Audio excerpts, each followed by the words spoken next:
Nyoku dengan ilmu agama kini akan hidup. Islam akan hidup ketika punya itu. Apabila kini hendak minta ilmu agama, kesempatan nawatena bila Allah cukup luar dengan di akhirat kelak. Kadang-kala kita berjam-jam duduk di warung. Bahkan kaji berjamaah tetap kita bawa warungnya. Poh 8 sampai poh 6 jeput. Dipegah dia urutnya tuku kena ganggu-ganggu bakatnya jamaah tetap pakai dia. Dari poh 8 ke poh 6 jeput, poh 8 malam dia ada. Di masjid nak buka pengajian ada diri. Alasan berada di masjid hana wifi. Punya bang kedai kopi na wifi. Coba kita sisihkan 21 jam.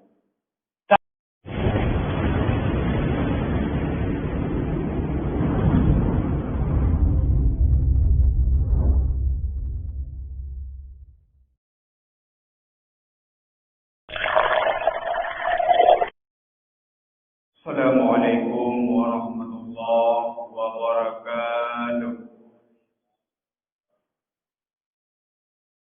Alhamdulillahi rabbil alamin. Wa bihi nasta'inu ala umuri dunya waddin. Allahumma salli ala sayyidina Muhammadin wa ala alihi wa sahbihi ajma'in. Allahumma ja'alna hadza jam'an marhuma wa tafarruqana min ba'dihi tafarruqan ma'suma. Sadaqallahul azim wa sadaqar rasulun nabiyul karim. Setelah kita memuja dan memuji kepada Allah Subhanahu wa taala dan berselawat kepada baginda Rasulullah sallallahu alaihi wasallam dan kepada keluarganya dan para sahabat beliau sekalian. Mari yang saya muliakan terutama sekali kepada guru kita bersama Abi Mumshi beserta seluruh pengurusnya yang insya-Allah Allah muliakan. Juga yang mulia kepada guru-guru kami dan orang tua kami kaum muslimin dan muslimat sidang jamaah subuh yang dimuliakan Allah Subhanahu wa taala. Di dalam kita menjalani kehidupan di dunia ini, tentu lambat laun kita semua akan mengalami yang namanya kematian. Perkara kematian kita sering kita dengar-dengar. Perkara kematian sudah sering kita sampaikan, bahkan sudah sering kita saksikan. Tapi kadang-kala perkara kematian ini bukanlah perkara yang mudah. Kita semua meyakini yang bahwasanya mati itu akan datang kepada kita. Tapi kadang-kala bekal untuk mempersiapkan diri menghadapi kematian nyosang dan nyonya hanba tak persiapkan. Padahal peristiwa kematian merupakan peristiwa yang besar. Pelajaran yang ada pada peristiwa kematian itu pelajaran yang paling berharga. Ketika legetanya kata alami yang namanya kematian, tentu legetanya akan menuju kepada Allah Subhanahu wa taala dan kita akan tidur di alam barzakh nanti. Maka dalam hadis Nabi bersabda, Al-qayyatu man dana nafsahu wa 'amila lima ba'dal maut. Orang yang cerdas hidup dalam dunia ini adalah orang-orang yang mampu mengevaluasi dirinya, introspeksi dirinya, mengendalikan hawa nafsunya dan beramal sesudah kematiannya. Wal 'ajizu man atba'a nafsahu hawaha. Adapun orang yang bodoh bukan di Nabi, itulah orang-orang yang selalu mengikuti akan nafsunya, summa tamanna 'ala Allah, kemudian berangan-angan kepada Allah. Oleh sebab demikian, mari kita berfikir sejenak, mari kita renungkan sejenak yang bahwasanya kehidupan di dunia ini hanyalah sementara. Kita hidup dalam dunia hanyalah sementara.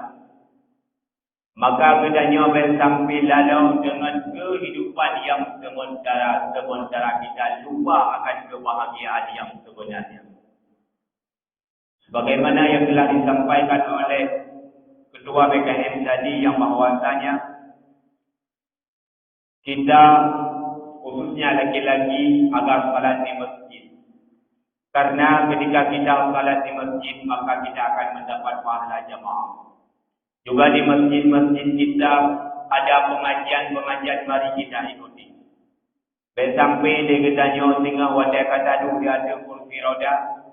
Ketika katanya pendengaran kahanapah di macam karapun baru tinggal kepada masjid untuk dia ikuti majlis ta'lim. Maka ia beri kesempatan sehat ya Allah, ia beri wadai ya Allah, mari kita manfaatkan dengan sebaik-baiknya. Kita sia-siakan kalau cinta tubuh singa punya akan hidup. Bila dah pegang tubuh singa turun nanti belum pula kita akan diberi kesempatan hidup oleh Allah. Kadang-kala subuh yang kita lakukan salat hari ini secara berjamaah merupakan subuh terakhir dalam kehidupan kita. Maka bagi kita yang punya jabatan hari ini, yang punya harta hari ini, jangan pernah kita sombong. Jabatan yang Allah berikan kepada kita hari ini merupakan titipan sementara. Harta yang Allah titipkan kepada kita hari ini merupakan titipan sementara. Jangan pernah kita sombong. Baik mentang-mentang kita yang punya jabatan hari ini kita tindakan rakyat yang biasa. Baik mentang-mentang kita yang punya jabatan urunnya oleh kita yang sewenang-wenang dalam dunia ini. Tapi coba hari ini kita yang punya jabatan kita bangun agama Allah. Sehingga nama kita akan harum ketika kita kembali kepada Allah Subhanahu wa taala. Allahumma ighfir lahu Abu Ya Mudawari cukup terima Allah tapi namanya masih harum. Almarhum Abu Danuh Mirah cukup terima Allah tapi namanya masih harum. Kadang-kala katanya macam kudet pakaikan pakai mati. Artinya nama kita tidak pernah diharumkan. Apalagi ketika kita punya jabatan hari ini, kita sombong. Jadi mudoa kau pun meninggal kita. Maka jangan pernah kita sombong. Coba kita renungkan Fir'aun sesombong apapun. Terakhir, dia akan mengalami kematian. Maka jadilah bagi kita yang uronya yang lebih titipan pemimpin atau jabatan sementara seperti Umar bin Khattab. Itu tauladan bagi kita bagaimana Umar bin Khattab dengan rakyatnya. Bahkan Umar bin Khattab pernah mengunjungi ataupun pergi di lorong-lorong kota Madinah. Negara dia Umar bin Khattab 36 yang tengah kemakmur. Berfikir dia Umar bin Khattab yang kemakmur adalah makanan rupanya anak batu.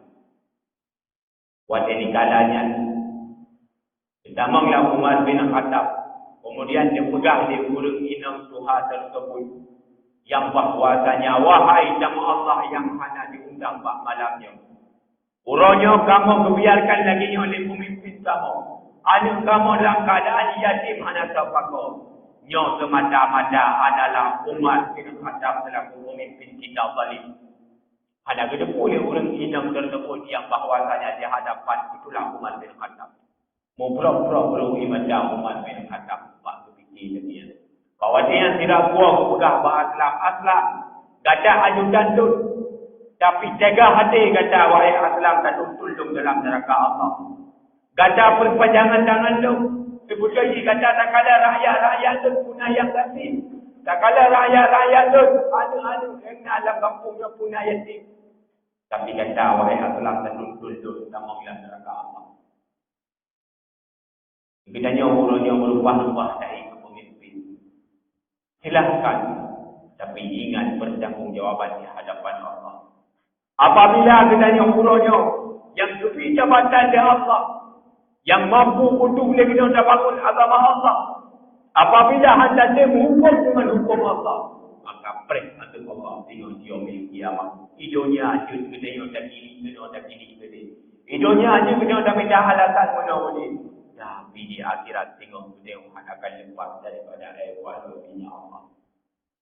Maka bagaimana cara rakyat katanya mau diikuti apa kemauan kita, apa ajakan kita, sementara kita selaku pemimpin tidak pernah berada di dalam barisan-barisan jamaah. Maka Rasulullah ketika dipimpin para sahabat selalu mengikutinya karena Rasulullah menjadi panutan dalam kehidupannya. Ditanya yang raya di Muhabba dekat itu yang dah. Umbung katanya orang Aceh luar biasa. Biutubi kelebihan dia Allah, umbung yang luar biasa. Nak ubi kelebihan dia Allah, ubi bola pingpong, nak gembong, ubi bola voli. Lumlah, akulah. Tapi di hadapan Allah, anda boleh saya. Maka coba kita hari ini, coba kita berfikir hari ini. Urangnya Pak Kampung kena kena masjid sebagai tempat kita beribadah untuk kita menghidupkan syiar Allah. Maka bagi kena para tokoh dan kampung, mari memutuskan masjid tersebut. Guna ada juga masjid yang cukup lagak apabila kemakmuran anda tempuh. Maka makmurkan masjid tersebut. Lebih-lebih kena yang para tokoh supaya menjadi panutan bagi yang ini. Kemudian bagi kena yang nak harta, maka coba harta tersebut kita infakkan di jalan Allah. Kadang-kadang harta yang kita duit bahagia merupakan harta ataupun sedekah terakhir dalam kehidupan kita. Apabila kita mau menginfakkan harta pada jalan Allah, apalagi membangun rumah Allah yaitu masjid, maka pahalanya luar biasa. Dhillul mu'minina yawmal qiyamah sadaqatuh. Sesungguhnya naungan seorang mukmin yaumul kiamat itulah sedekahnya. Bacaan baru berarti harta tersebut ketika hartanya tentu pulang ya Allah. Ketika kita berada di dalam garis kemiskinan, baru terbayang ya Allah, andai kata ada macam harta pasti akan bantu fakir miskin, anak yatim, rumah Allah, yaitu masjid, daya, badai pun. Pajak, watai kagatin. Watai kaya, dua kita yuk. Yang bahawasanya di dalam harta kita ada hak orang lain. Maka ketika kita mengalami kematian, tentu kita akan tidur di alam barzakh. Yang alam barzakh merupakan alam pertama daripada alam akhirat, alam terakhir daripada alam dunia. Apabila di alam barzakh kita selamat, kemungkinan besar kita akan selamat di akhirat kelak. Apabila di alam barzakh kita menderita, kemungkinan besar kita akan menderita di akhirat kelak. Ketika kita di alam barzakh, apabila anda tabah amal ibadah dan kebaikan sebagai bekal ketika kita tidur di alam barzakh, kita akan menderita. Sebab alam barzakhnya anda itu buat dalam dunia ini. Alam barzakh tidak pernah mengetahui siapa itu di dalam dunia ini. Posisi kita ada itu. Dalam sejarah menceritakan sebagai renungan bagi kita bersama pada suruh yang mulia ini. Ketika anak Rasulullah Sayyidah Fatimah kembali kepada Rasulullah, di detik-detik pemakaman, Abi Dzar Al-Ghifari berwasiat kepada kuburan, yaitu alam barzakh, wahai kubur, ketahuilah sebentar lagi yang akan masuk dalam perutmu ini adalah anak kesayangan Rasulullah. Isteri tercinta daripada Ali Murtada, ibunda kesayangan daripada Hasan dan Husain. Dia jaga juga terawat juga. Apa jawab kubur? Saya bukan tempat memandang. Ilmu hana alumni yang sama kena bahawa Ali Rasulullah ada umat. Ada nama sama kena nak ibadah dan kebaikan, pasti akan selamat. Bayangkan katanya, yang urangnya hanya sebatas umat Muhammad SAW dan diandalkan ketika tidak tidur di alam barzakh. Ketika malaikat mungkar wa nakir bertanya kepada kita, ma rabbuka, ma nabiyuka, ma imamuka, ma kiblatuka, ma yaqwanuka, mampukah kita menjawab? Yang coba kita berpikir, ini tidak kita berpikir tentang Allah ini pada kita. Karena semua kita lambat laun akan mengalami yang namanya kematian. Yang kaya mati, yang miskin mati. Yang punya jabatan kembali kepada Allah. Kita yang tidak punya jabatan pun akan kembali kepada Allah. Cuma tanggaiwo yang hanya menjadi. Yang namun kematiannya pasti akan datang kepada kita bersama. Fa idza jaa ajaluhum la yastakhiruna as-sa'ah wa la yastaqdimun. Maka apabila ajal itu telah datang kepada kita, maka Allah hanya berakhir bersabar dan Allah hanya berawai bersabar. Mau tak mau, siap buat pasien, kita harus berangkat kepada Allah Subhanahu wa taala. Maka hanya orang-orang yang bertakwa kepada Allah, yang selalu mengerjakan apa yang Allah perintahkan dan meninggalkan segala larangannya, yang dinamakan dengan mukmin yang sejati. Inilah orang-orang yang akan bahagia hidup di dunia, hidup di akhirat kelak. Hadirin yang dimuliakan Allah Subhanahu wa taala. Ketika malaikat Israel ingin mencabut nyawa seseorang, terutama hamba-Nya Allah yang mukmin, yang selalu mengerjakan apa yang Allah perintahkan di dalam dunia ini dan meninggalkan segala larangannya, maka 5 anggota jasad akan memberi alasan. Yang pertama, malaikat Israel akan mencabut nyawa hamba yang mukmin tersebut melalui lidah. Apa jawab lidah? Wahai malaikat Israel, ketahuilah bahwasanya lidah ini ketika di dunia selalu membaca Al-Quran. Al-Quran hudan linnas, petunjuk bagi kita manusia, maka bacalah Al-Quran. Kita menyebab postingan-postingan yang hanya manfaat. Cerita-cerita yang hanya faedah, cukup lezat baca-baca. Tak apa buat dia kena baca-baca hal tersebut. Tapi Al-Quran yang merupakan hudan linnas anda dibaca. Padahal cukup daya kelebihan yang berbeza Allah bagi kita yang membaca Al-Quran.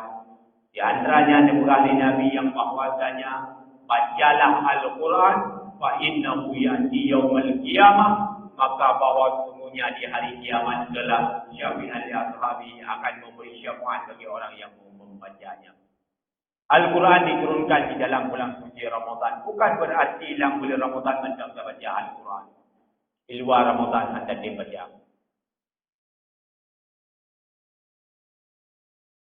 Padahal dengan kita membaca Al-Quran akan membuat pikiran kita tenang, akan membuat hidup kita tenteram. Apalagi dia katanya tertib, ketika wajib dia harta baca Al-Quran dulu, isya, subuh, maghrib. Maka baca Al-Quran. Baik wajib dia katanya baca karapun pendengaran hanafah ni, baru katanya kadang-kadang dia baca Al-Quran. Maka bagi kita ukurannya pelajarilah Al-Quran. Cara makhrajal huruf, bagaimana cara membaca idgham bila gunnah, idgham ma'a gunnah, bagaimana cara membaca iqlab, bagaimana cara membaca ikhfa syafawi, ikhfa hakiki, idgham bibi, idgham mutakaribah, supaya akan mendapat pahala di sisi Allah. Setiap huruf yang kita baca akan dibalas oleh Allah dengan 10 kebaikan. Alif, lam, mim itu 3 huruf. 3 kali 10, 30. Bayangkan kita baca alam sirah semalam bersama Quran. Kemudian, ketika di dunia ini, wahai malaikat Israel, lidah ini selalu berzikir, memuji-muji Allah, menyebut-nyebut Allah. Selalu dengan lidah ini berselawat kepada Rasulullah. Selalu dengan lidah ini menyampaikan nasihat-nasihat yang baik untuk dirinya dan orang lain yang ada faedah. Anda pernah dengarnya lidahnya menggibah, memfitnah, mengadu domba. Maka ketika lewat lidah mampu malaikat Israel mencabut nyawa. Kembali malaikat Israel mengadu kepada Allah. Perintah Allah untuk cabut lewat jalan yang lain. Kejap malaikat Israel dicabut lewat tangan. Tangan pun berkata, wahai malaikat Israel, ketahuilah, ketika di dunia, tangan ini selalu mengusap kepala anak yatim. Dengan tangan ini selalu bersedekah. Apalagi dengan yang ukurannya anak sedih akan berada pada bulan Zulhijjah. Di mana pada bulan Zulhijjah ada ibadah khusus, yaitu ibadah kurban. Maka bagi kita yang nak beri kesempatan, nak beri harta Allah, mari kita berkorban. Tapi bagi kita yang belum nak beri harta Allah, mari kita niatkan di dalam hati untuk kita bisa berkorban. Kendaraan di dunia ini jabor. Tak pakai yang jutaan rupiah, ratusan juta mampu tapi apakan kurban yang hanya 3 juta kambing, yang hanya 15 juta atau 17 juta lembu, maka dah mampu. Refreshing kena bersama keluarga mampu. Olehnya dia buka puasa bersama menjelang Ramadan ataupun tablo pakaian-pakaian yang mewah kepada keluarga mampu.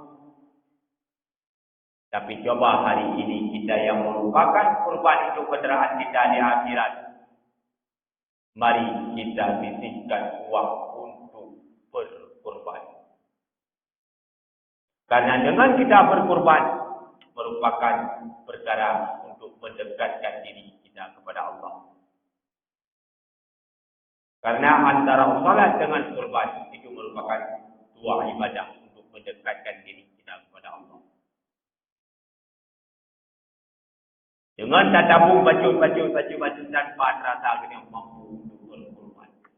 Hidupnya butuh kendaraan. Pulang di akhirat yang serbeton naik. Serbeton saja mendadak. Serbeton dan terus. Lebih-lebih kita butuh akan kendaraan. Kemudian ketika lewat tangan tidak mampu untuk malaikat Israel mencabut nyawa hamba yang mukmin tersebut. Kembali malaikat Israel bijak melalui kaki. Ketika bahwasanya kaki pun menjawab, wahai malaikat Israel, tidak ada jalan bagi kita untuk mencabut nyawa hamba yang mukmin tersebut. Karena ketika di dunia kaki selalu melangkah pada tempat-tempat yang bermanfaat, di antaranya menghadiri majlis ilmu agama. Idanya hampir tiap malam, mulai dari malam Senin sampai malam Sabtu ada pengajian, mari kita ikuti. Abi mungkin macam saja sekadar. Abi mungkin macam lebih kesehatan ya Allah, mari kita untuk kami ilmu agama. Baik alasan dia katanya yang saja kami ilmu agamanya akan kolot. Nyoku dengan ilmu agama kena akan hidup. Islam akan hidup ketika punya itu. Apabila kita hendak pindah ilmu agama, kesempatan nawatena kepada Allah cukup berbuat dengan di akhirat kelak. Kadang-kala kita berjam-jam duduk di warung. Bahkan gaji berjamaah sedap katanya bawa warungnya. Poh 8 sampai poh 6 jeput. Dipegang dia urungnya tuku kena ganggu-ganggu pakainya jamaah sedap pakai dia. Dari poh 8 ke poh 6 jeput, poh 8 malam dia ada. Hingga sejid nak juga pengajian ada diri. Alasan berorang yang masih anak wifi. Punya bang kedai kopi na wifi. Coba kita sisihkan waktu 1 jam. 1 jam kita berada dalam majlis ilmu agama. Ini lebih baik daripada kita salat 1000 rakaat salat sunat. So, boleh lumayan. Hanya guna ibadah dan kebaikan apabila tidak didasari oleh yang namanya ilmu agama. Di dalam salat ada rukun, dalam salat ada yang batalkan salat. Di dalam salat ada yang makruh, ada sunat amal, ada sunat ayat. Itu semua baru kita dapati ketika kita belajar ilmu agama. Ketika kita punya ilmu, baru ada manfaat ilmu tersebut. Kita amalkan dalam kehidupan kita sehari-hari. Kita ilmu agama. God bertanya udip ketika hidup kita dengan ilmu. Kemanapun kita pergi, dimanapun kita berada, kita akan selalu bersinar, selalu bercahaya ketika kita hidup dengan ilmu agama. Baik dah punya uhdor dengan ilmu agama. Baik dah punya uhdor dengan para alim ulama. Apabila kita hendak belajar ilmu agama, maka hendak dikebaikan di dalam hati kita juga berpegang di Imam Syafi'i. Apa penting kita belajar ilmu agama? Maka ada siapa di sini. Kemudian kaki ini melangkah untuk salat jamaah 5 waktu. Melangkah untuk menyambung tali silaturahmi. Selalu kaki ini mempergunakan pada tempat yang Allah. Ketika lewat kaki tidak mampu, malaikat Israel mencabut nyawa kembali melalui telinga. Telinga pun memberi alasan. Kembali lewat mata, mata pun memberi alasan. Ketika itu malaikat Israel pun kembali kepada Allah. Mengadu Allah, ya Allah, ya Rabbi, bagaimana cara mencabut nyawa hamba yang mungkin tersebut dan terlupa Allah, ya Allah. Ditulislah nama Allah pada telapak jari malaikat Israel. Kemudian dengan hal tersebut, dengan ditulis nama Allah pada telapak jari malaikat Israel, sebelumah bahawa kita yang selalu mengerjakan apa yang Allah perintahkan, maka kita akan merasa bahagia. Karena selain waktu dikala nyawa kat lubang kerongkongan, Allah akan melemah kelakuan perbuatan kitanya apabila bersentuh syurga yang akan melemah di Allah. Sentuh apabila ada keburukan yang takut, sentuh neraka beserta azab-azabnya sehingga tidak akan merasa ketakutan. Maka oleh sebab demikian, mari di sisa-sisa urip yang mendapat Allah kepada kita semua, pergunakan dengan sebaik-baiknya. Manfaatkan waktu yang Allah berikan sebaik-baiknya, karena kita semua akan kembali kepada Allah. Semoga cinta ulama sufi Abu Ali Al-Safar, orang yang selalu mengerjakan, orang yang selalu menyebut-nyebut kematian, orang yang selalu mengingat-ingat kematian, akan Allah berikan 3 kemuliaan. Yang pertama, wata'jil taubah, menyegerakan bertaubat. Ketika kita sering ingat kematian, ketika berbuat dosa, baik yang berhubungan dengan Allah maupun yang berhubungan dengan sesama manusia, tentu jiwa kita tidak akan tenang, pikiran kita tidak akan tenang apabila kita tidak bertaubat di atas kesalahan tersebut. Tak akui ataupun tidak, kita semua punya kesalahan. Hanya salah yang raya kita salah pun, hanya salah lahir kita salah batin. Hanya dosa sengaja, ente dosa yang hanya sengaja. Dosa lahir sudah tak ubah, dosa lahir sudah kita hindari, tapi dosa batin ini yang butuh perawatan, butuh untuk kita obati lebih-lebih penyakit dengki. Kau majid maju drone pihana bere. Sukses kau kita ya drone pihana. Itulah penyakit dengki yang dapat menghancurkan segala ibadah dan kebaikan kita. Orang yang dengki selalu susah melihat orang lain senang, selalu senang melihat orang lain susah. Ini penyebab orang-orang yang berilmu masuk dalam neraka Allah karena tidak mampu mengobati penyakit dengki. Kemudian orang yang selalu mengingat-ingat kematian akan Allah tanamkan waqana'atul qalbi, yaitu hati yang qanaah, yang merasa cukup apa yang Allah berikan.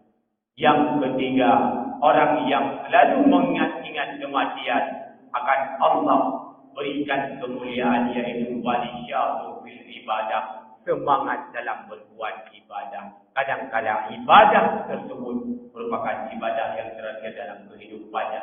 Terus semangat, terus gembira dalam berbuat ibadah, sangat berharap ketika kembali kepada Allah dalam keadaan beribadah. Adapun sebaliknya, bagi orang yang selalu lupa akan kematian, Allah hukumkan kepadanya 3 hukuman. Yang pertama, watasbihu taubah, menunda-nunda taubat bagi fikir trik mati. Bah dulu, bah boleh dulu. Ternyata kadang dulu dan boleh dulu. Bahwanya tahu Allah. Kemudian yang kedua, hanya ridha dan ketetapan Allah. Padahal apapun yang Allah berikan, itulah yang terbaik. Dalam Al-Quran surah Al-Baqarah ayat 216 Allah berfirman, wa asa an takrahu syai'an wa huwa khair. Wa asa an takrahu, wa manakala yang kita benci itu amat baik bagi Allah. Wa huwa khairul lakum.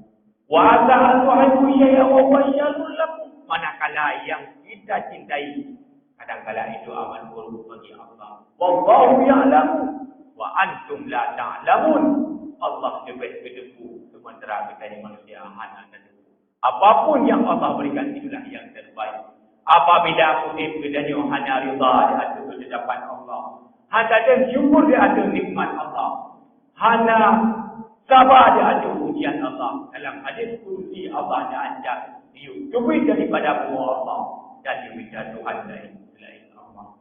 Kemudian yang ketiga, hukuman yang Allah berikan bagi orang yang tua kematian, yaitu wataqfilul ibadah, sedikit dalam berbuat ibadah kerana bagi mati masa. Mudah-mudahan kita bantu termasuk hamba-hambanya Allah yang selalu diberi kesempatan pada Allah untuk selalu memperbanyak ibadah dan kebaikan kepada Allah.